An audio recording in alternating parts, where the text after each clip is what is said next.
Open Chrome. Write youtube.com at search bar. Click on desktop site. Click on channel icon. Long click on YouTube Studio. Open new tab.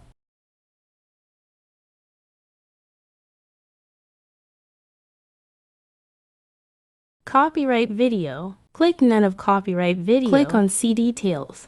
Copyright video open.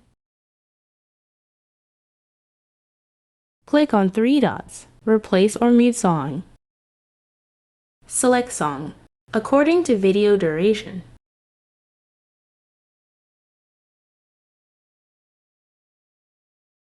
Click on song. Click on add. Save new changes. Now open YT Studio. Now there is no copyright.